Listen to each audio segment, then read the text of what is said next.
இஃப்தார் நோன்பு திறக்குகின்ற நிகழ்ச்சிக்கு முன்னிலை வைக்கக்கூடிய மாண்புமிகு சிறுபான்மை நலத்துறை அமைச்சர் அண்ணன் திரு ஆவடி நாசர் அவர்களே, மாண்புமிகு அமைச்சர் அண்ணன் திரு சேகர்பாபு அவர்களே, நிகழ்ச்சியை தலைமையேற்று நடத்தி கொண்டிருக்கக்கூடிய தமிழ்நாடு வக்ஃப் வாரியத்துடைய தலைவரும் நாடாளுமன்ற உறுப்பினரும் அண்ணன் திரு நவாஸ்கனி அவர்களே, நாடாளுமன்ற உறுப்பினர் அண்ணன் திரு தயாநிதி மாறன் அவர்களே,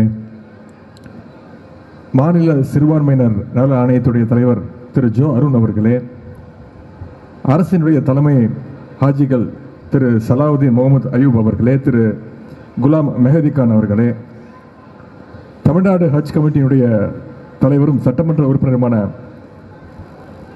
திரு அப்துல் சமத் அவர்களே,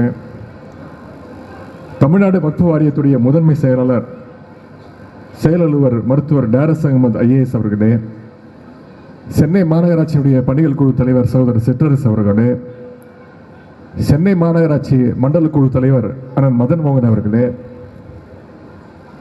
மாநில சிறுபான்மையினர் ஆணைய துணைத் தலைவர் அண்ணன் எரியன்பன் குத்தூஸ் அவர்களே, வக்ஃப் வாரிய உறுப்பினர்கள் திரு எம் கே கான், சையத் ரெஹான், திரு முகமது பஷீர், திரு எஸ்கே நவாஸ், சகோதரி ஃபாத்திமா முசாஃபர், மருத்துவர் ஜுபேர் கான், ஆசியா மரியம் அவர்களே, சென்னையைச் சேர்ந்த முத்தவல்லிகளே, இஸ்லாமிய பெரியோர்களே, தாய்மார்களே, பகுதி கழக செயலாளர் அண்ணன் காமராஜ் அவர்களே, மாவட்ட இளைஞரணி அமைப்பாளர் பிரகாஷ் அவர்களே, துணை அமைப்பாளர் இம்ரான் அவர்களே, வட்டக்க செயலாளர் அண்ணன் ஜிவி உள்ளிட்ட அனைத்து வட்டக்கழக நிர்வாகிகளே, பத்திரிகை நண்பர்களே, அனைவருக்கும் இனிய மாலை வணக்கத்தை தெரிவித்துக் கொள்கின்றேன். வக்ஃப் வாரியத்தின் ஏற்பாட்டில் நடக்கின்ற இந்த சிறப்புக்குரிய நலத்திட்ட உதவிகள் வழங்கும் நிகழ்ச்சி மற்றும் புனித ரமலான் நோன்பு திறக்கும் நிகழ்ச்சியில் பங்கேற்கிறதுல உங்களை எல்லாம் சந்திப்பதில் நான் மிகுந்த மகிழ்ச்சி அடைகின்றேன். முதல்ல உங்கள் அத்தனை பேருக்கும் என்னுடைய புனித ரமலான் வாழ்த்துக்களை நான் தெரிவித்துக் கொள்கின்றேன். ரமலானுக்கு நாம் வாழ்த்து சொல்வதை பார்த்தா பல பேருக்கு கோபம் வரும். அதை பற்றியெல்லாம் நமக்கு கவலை இல்லை. ரமலானுக்கு வாழ்த்து சொல்வது பல பேருக்கு கோபம் வருதுன்னா இன்னும் 100 முறை கூட மீண்டும் மீண்டும் ரமலான் வாழ்த்துக்களை நாங்கள் சொல்லிக்கொண்டு இருப்போம். இன்றைக்கு வக்ஃப் வாரியத்தின் சார்பாக ரம்ஜான் நோன்புக்கு தேவையான தொகுப்புகளை இங்கே கொடுத்து கொண்டிருக்கிறோம். இதற்காக 25க்கும் அதிகமான தர்காக்கள் அந்த பொருட்களை நன்கொடையாக கொடுத்திருக்கின்றன. அதற்கு அந்த தர்காவுடைய நிர்வாகத்திற்கும் அதனுடைய நிர்வாகிகளாக இருக்கக்கூடிய அத்தனை நல் உள்ளங்களுக்கும் அரசு சார்பாக எங்களுடைய நன்றியை நாம் தெரிவித்துக் கொள்கின்றோம். இந்தியாவிலே இன்றைக்கு சிறுபான்மை மக்கள் உங்களுடைய சொந்த வீடு போல இருக்கின்ற ஒரு மாநிலம் அப்படின்னா நம்முடைய தமிழ்நாடு என்று நாம் தைரியமாக சொல்லலாம். சிறுபான்மை மக்களுடைய மனதில் பெரும்பான்மை இடத்தை பிடித்த ஒரு அரசுன்னா அது நம்முடைய திராவிட மாடல் அரசு தான். அதற்கு உங்ககிட்ட இருக்கக்கூடிய அந்த மகிழ்ச்சியும் உணர்வும் பாசமுமே சாட்சி. திராவிட இயக்கத்திற்கும் இஸ்லாமிய மக்களுக்குமான உறவு இன்று நேற்று தொடங்கிய உறவு கிடையாது. பெரியவர் மறைந்த கன்னியமிகு காயிதே மில்லத் அவருடைய காலத்திலிருந்தே திராவிட இயக்கம் இஸ்லாமிய மக்களோடு உங்களுடைய அன்பை பெற்று செயல்பட்டு வருகின்றது. குறிப்பாக கலைஞர் அவர்கள் மேலே அவர் மீது பெரியவர் காயிதே மில்லத்துக்கு அவர்களுக்கு இருந்த மிகப்பெரிய அளவில் மரியாதையும் மதிப்பும் இருந்தது.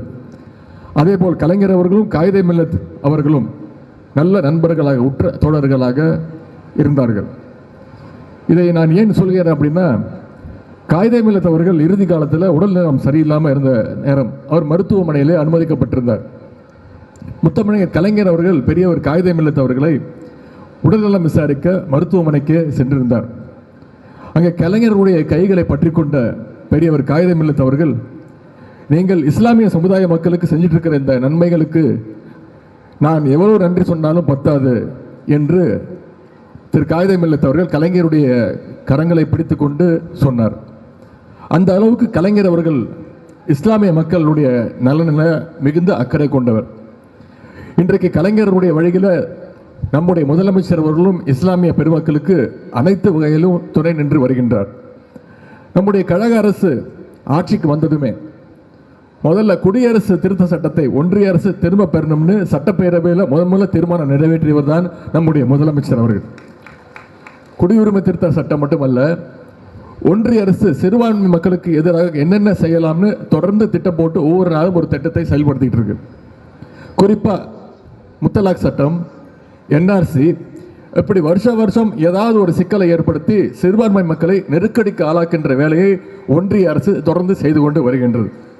ஆனால் அதையெல்லாம் இந்தியாவிலேயே கடுமையாக எதிர்க்கின்ற ஒரு மாநிலம், ஒரு இயக்கம், ஒரு அரசுன்னா அது திராவிட முன்னேற்ற கழக அரசு தான், நம்முடைய முதலமைச்சர் அவர்கள் தான். குறிப்பாக இன்றைக்கு ஒரு பிரச்சனையை புதுசாக கையில் எடுத்துட்டு வந்திருக்கிறாங்க. அதுதான் வக்ஃப் வாரிய திருத்த மசோதா அப்படின்னு ஒரு விஷயத்தை நடைமுறைப்படுத்த துடித்து கொண்டிருக்கிறார்கள். அந்த திருத்தம் மட்டும் அமலுக்கு வந்துச்சுன்னா உங்களுடைய அந்த வக்ஃப் வாரிய சொத்துக்கள் வாரியங்களிடமிருந்து அபகரிக்கப்படுகின்ற அந்த அபாய நிலைக்கு தள்ள முயற்சிக்கிறாங்க. அது மட்டும் இல்லை, வாரியங்களுக்கு ஒன்றிய அரசு சொல்கிற ஆட்களை தான் நியமனம் பண்ணணும்னு இந்த மசோதா குறிப்பிடுகிறது. குறிப்பாக முஸ்லிம் அல்லாத நபர்களையும் அந்த வாரிய உறுப்பினர்களாக சேர்க்கக்கூடிய சூழல் உருவாக இருக்கின்றது. அதனால்தான் நம்முடைய தலைவர் அவர்கள் இந்த சட்டத்தை தொடக்கத்திலிருந்து கடுமையாக எதிர்த்துக்கிட்டு வருகிறார். இஸ்லாமிய மக்களுக்கு எந்த அளவுக்கு திட்டங்களை நம்முடைய கழக அரசு செயல்படுத்திட்டு இருக்கு அப்படிங்கிறத இந்த நேரத்தில் நான் நினைவுபடுத்த விரும்புகின்றேன்.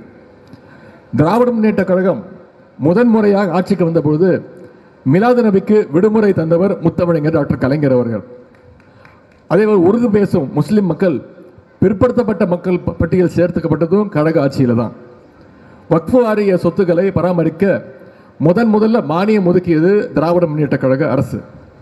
தமிழ்நாடு சிறுபான்மையினர் பொருளாதார மேம்பாட்டு கழகம் உருது அகாடமியை தொடங்கியது நம்முடைய அரசில்.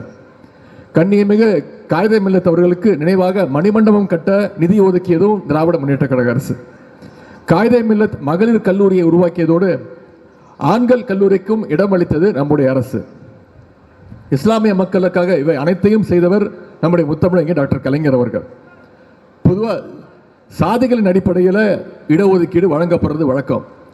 ஆனால் மதத்தின் அடிப்படையில் இடஒதுக்கீட்டை வழங்கிய ஒரே தலைவர் நம்முடைய முத்தமிழர் டாக்டர் கலைஞர் அவர்கள் என்பதை நீங்கள் மறக்க மாட்டீங்க. இந்தியாவே திரும்பி பார்க்கின்ற வகையில் பிற்படுத்தப்பட்டோருக்கு பட்டியலில் இஸ்லாமியர்களுக்கு 3.5% உள் ஒதுக்கீட்டை வழங்கி கொடுத்தவர் டாக்டர் கலைஞர் அவர்கள். இப்படி கலைஞர் அவர்கள் தனது ஆட்சி காலத்தில் சிறுபான்மை மக்களுக்கு செய்த சாதனைகளை நான் சொல்லிக்கொண்டே போகலாம். இந்த 4 ஆண்டு கால ஆட்சியில் நம்முடைய முதலமைச்சர் அவர்களும் எண்ணற்ற திட்டங்களை இஸ்லாமிய மக்களுடைய நலனுக்காக தொடர்ந்து நிறைவேற்றி கொண்டு வருகின்றார். கிட்டத்தட்ட 33 கோடி ரூபாய் மதிப்பீட்டில் பல்வேறு வகையான இஸ்லாமிய பள்ளிவாசல்கள், தர்காக்கள், கட்டடங்கள் புனரமைப்பு செய்யப்பட்டு இருக்கு. நம்முடைய முதலமைச்சர் அவர்கள் தலைமையிலான திராவிட மாடல் அரசு சார்பாக நாகூர் சந்தனக்கூடு விழாவிற்கு 45 கிலோ சந்தனக்கட்டைகளை நம்முடைய முதலமைச்சர் அவர்கள் வழங்கினார்கள். அதற்காக தர்கா நிர்வாகிகள் அத்தனை பேரும் முதலமைச்சரை சந்தித்து நன்றி கூறினார்கள். அது மட்டுமல்ல, நாகூர் தர்காவிற்கு நேரில் வர வேண்டும் என்று எனக்கு அழைப்பு விடுத்தாங்க. அவர்களுடைய அழைப்பை ஏற்று நான் சென்ற ஆண்டு நவம்பர் மாதம் நாகூர் தர்காவிற்கே சென்று அந்த சந்தனக்கூடு விழா ஏற்பாடுகளை ஆய்வு செய்தோம். அது மட்டுமல்ல, நம்முடைய அரசு சார்பாக நாகூர் தர்காவை புனரமைக்க 2 கோடி ரூபாய் ஒதுக்கப்பட்டு அதற்கான பணிகளும் தொடர்ந்து நடைபெற்று வருகின்றன. முக்கியமாக ஹாஜிகளுக்கு மாதம் 25,000 ரூபாய் சிறப்பு நிதினு இதுவரைக்கும் 3,13,00,000 ரூபாய் கொடுக்கப்பட்டிருக்கு. முஸ்லிம் மாணவர்களுக்கு 12,17,00,000 அளவிற்கு கல்வி உதவித்தொகைன்னு நம்முடைய முதலமைச்சர் அவர்கள் பல்வேறு திட்டங்களை இஸ்லாமிய மக்களுக்காக தொடர்ந்து நிறைவேற்றிட்டு இருக்காங்க. ரம்ஜானுக்காக பள்ளிவாசல்களுக்கு ஆண்டுதோறும் பல ஆயிரம் டன் அரிசியை நம்முடைய முதலமைச்சர் அவர்கள் வழங்கி வருகிறார்கள். சென்ற ஆண்டு 7,040 டன் வழங்கப்பட்ட நிலையில் இந்த ஆண்டு அது அதிகப்படுத்தப்பட்டு 8,000 டன் அளவிற்கு அரிசி வழங்க முதலமைச்சர் அவர்கள் உத்தரவிட்டிருக்கிறாங்க. இதன் மூலமாக அரசுக்கு 18,42,00,000 ரூபாய் அளவுக்கு கூடுதல் செலவினம் ஏற்பட்டாலும் அதைவிட எல்லாம் முக்கியம், இஸ்லாமிய மக்களுடைய மகிழ்ச்சியே எனக்கு முக்கியம் என்று இந்த உத்தரவை முதலமைச்சர் அவர்கள் வெளியிட்டிருக்கிறாங்க. நேற்று கூட நாகப்பட்டினத்தில் ஒரு முக்கியமான அறிவிப்பை நம்முடைய முதலமைச்சர் அவர்கள் வெளியிட்டாங்க. ஹஜ் புனித யாத்திரை செல்லுகின்ற இஸ்லாமியருடைய வசதிக்காக சென்னை விமான நிலையம் அருகே நங்கநல்லூரில் ரூபாய் 65 கோடி மதிப்பீட்டில் ஹஜ் இல்லம் கட்டப்படும் என்று முதலமைச்சர் அவர்கள் அறிவித்திருக்கிறாங்க. இப்படி எப்பொழுதும் உங்களுக்காக சந்தித்து உங்களுக்கான திட்டங்களை தருகின்ற அரசு தான் நம்முடைய திராவிட மாடல் அரசு என்பதை நீங்கள் உணர்வீர்கள். இந்த நேரத்தில் முத்தமிழர் கலைஞர் அவர்கள் சொன்ன ஒரு விஷயத்தை இங்கே நினைவு கூற விரும்புகின்றேன். இஸ்லாமியர்களுக்கு 3.5% இடஒதுக்கீட்டினை தந்ததற்காக கலைஞர் அவர்களுக்கு ஒரு நன்றி அறிவிப்பு விழாவை இஸ்லாமிய பெருமக்கள் ஏற்பாடு செஞ்சிருந்தீங்க.